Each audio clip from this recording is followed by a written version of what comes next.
Buenas tardes, nos encontramos con la licenciada Ilka Rodríguez de Ciencias Sociales, una profesora que hace parte de la UNIJA, Universidad Antonio José Camacho, y con la compañera Viviana Cortés Araújo y Maribel Miranda, quien les habla. Profe, en su transcurrir de su carrera, ¿qué tal ha sido la historia de la educación? ¿En Colombia? Sí, en Colombia. Pues digamos que la educación, el proceso de la historia de la educación en Colombia tiene varias fases, ¿no? Acordémonos que antes la educación estaba en manos solamente de los curas y de los párrocos, y la educación era una educación muy exclusiva, ¿sí? Era una educación exclusiva para las élites y había mínima educación para la gente que tenía una baja extracción económica. Posteriormente, cuando la educación empieza a ser una necesidad para la transformación de la sociedad, ya se empieza a incursionar con colegios públicos, pero aún así esos colegios públicos eran más para población que tenía un poder adquisitivo para financiarse todo el proceso. Bueno, a raíz de todo el cambio y el boom educativo que hay, se genera un proceso donde la educación empieza a ser un servicio público, como dice la Constitución política. La educación es un derecho, pero que se presta a través de un servicio. Y ese servicio puede ser público o puede ser privado. Entonces, la educación entra a ser laica, ¿sí? Y al entrar a ser laica, eso significa que ya no está solamente en manos de la Iglesia Católica, sino que el Estado empieza a intervenir y a generar procesos de educación para los sectores populares.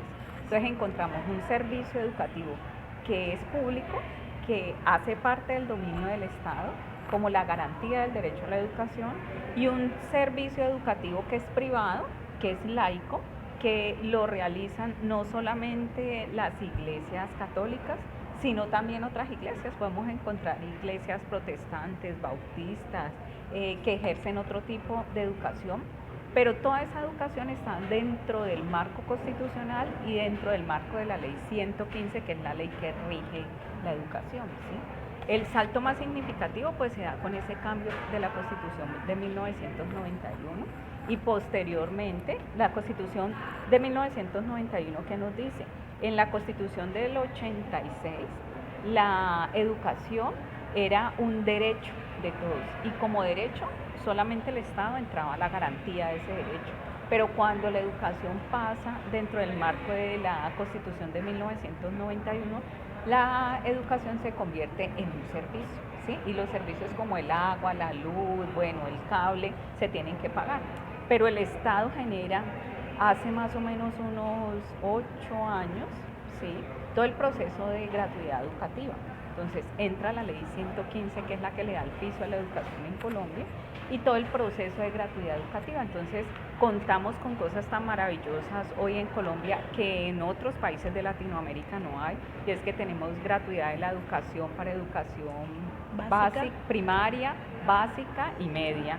Tenemos alimentación escolar, tenemos uniformes escolares, tenemos la jornada ampliada, tenemos transporte escolar, tenemos útiles escolares para los niños. Entonces, si antes era muy difícil para las personas de los estratos populares terminar su bachillerato, hoy en día la gratuidad de la educación más todos los beneficios que hay facilitan todo el proceso. Bueno, profe, haciendo referencia a todo lo que usted dice, en Colombia se dice que es un país incluyente, pero viendo los sectores populares y los sectores privados, vemos que falta una gran pedagogía en este proceso de inclusión en muchas instituciones. ¿Qué piensa la señorita Viviana? Sí, profe, también le quería preguntar acerca de eso. ¿Qué entiende usted como inclusión y qué debemos hacer que las instituciones lo incluyan a nuestros niños? Porque ahora se puede ver que en muchos colegios ven un niño con diferentes tipos de discapacidad y colegios que no los reciben. Bueno, lo primero es que la Constitución Política de Colombia nos dice que este es un país pluriétnico y multicultural, ¿sí? Eso que nos enmarca, que somos diversos, ¿sí? A veces le tenemos mucho miedo a esas diversidades porque le tememos a lo que no conocemos. Esa nueva Constitución Política entonces nos da un paso firme para comprender que todos somos iguales, que la igualdad de derechos es lo básico. Y el derecho educativo tiene que ser para todos y para todas. y en las mismas condiciones de calidad. Entonces, ¿qué pasa? Cuando empezamos a ver todo el tema de inclusión educativa, lo que comprendemos es que el derecho al servicio educativo para todos los niños y niñas, sin diferencia de condición social, de etnia, de situación de discapacidad, debe ser garantizado por el Estado.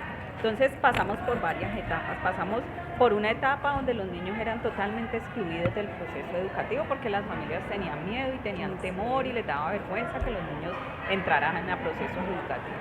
Luego entramos a una etapa donde los niños participaban de procesos educativos, pero en instituciones especializadas, ¿sí? Luego entramos a otra etapa que es la etapa de la dona, como se dice, que estamos incluidos dentro del servicio educativo en las instituciones educativas tradicionales, pero no están integrados, pero no incluidos. O sea que los niños estaban en la mitad, los que tenían una situación diferente, ¿sí? Y los otros niños estaban desarrollando sus actividades normales, por así decirlo, que es lo que pasa en muchas instituciones educativas todavía, que estamos integrados pero no incluidos. Y ahora con todo este movimiento pues de los derechos económicos, sociales y culturales que está tan en boom, empezamos a entender que el derecho a la educación tiene que ser uno para todos. Entonces eso de estar incluidos, integrados pero no incluidos no puede ser. Tiene que haber todo un proceso de inclusión educativa, ¿sí? Donde todos los principios que debe tener la educación se estén aplicando para todos los niños y las niñas. Entonces, profe, ¿qué haría en ese caso o qué recomendaría que nuestras instituciones hicieran con nuestros niños? Bueno, según la normativa hay varios procesos que tenemos que generar. Entonces tenemos un proceso que se llama adaptabilidad. El proceso de adaptabilidad es que las instituciones educativas tienen que adaptarse en términos de estar coherentes en toda la gestión escolar para recibir a todos los niños y a todas las niñas, ¿sí? Porque nos centramos mucho solamente en el tema de la discapacidad, pero tenemos temas de género, ¿sí? Tenemos situaciones relacionadas, por ejemplo, con lo étnico, ¿sí? Ahora que tenemos los venezolanos, entonces empezamos a identificar que también hay gente de otros países en el territorio, entonces toda la gestión escolar tiene que estar adaptada para recibir a los niños y las niñas sin importar la condición que tengan. Esa es una. Dos, que las instituciones educativas y el sistema sea asequible, ¿sí? Y asequible es que las condiciones de infraestructura estén dadas. Porque tú puedes decir que tu institución educativa se hace inclusión educativa, pero resulta que no tiene las ramplas, que los baños no generan las condiciones, ¿sí? O como pasa en algunas instituciones donde tenemos niñas y niños que son transgénero. Entonces los niños llegan al baño y dicen, ¿a cuál baño entro? ¿Al de los niños o al de las niñas? ¿Sí? Entonces tenemos que adaptarnos, tenemos que ser asequibles, tenemos que ser accesibles a ese proceso y sobre todo en términos de la